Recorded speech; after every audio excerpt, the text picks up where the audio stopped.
తెలంగాణకు నూతన డీజీపీ రానున్నారు. ఏప్రిల్ 31తో డీజీపీ శివధర్రెడ్డి పదవీకాలం ముగియనుంది.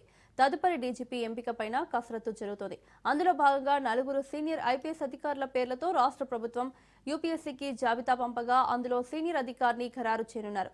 ప్రొసీజర్ ప్రకారం ఈ ఎంపిక ప్రక్రియ కొనసాగుతుంది.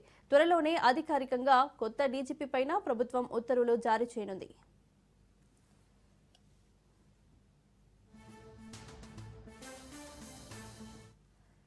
తెలంగాణకు తదుపరి డీజీపీ దాదాపు ఖరారయ్యారు.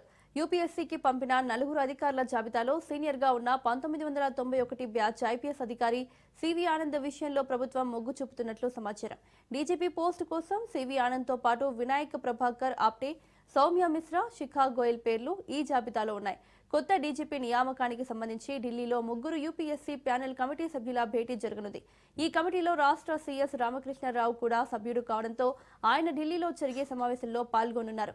యూపీఎస్సీ కమిటీ తమకు 4 పేర్లతో అందిన జాబితాను పరిశీలించి సుప్రీంకోర్టు నిబంధనల ప్రకారం 3 పేర్లతో డీజీపీ నియామకానికి సంబంధించి తుది జాబితాను రాష్ట్ర ప్రభుత్వానికి పంపించనుంది.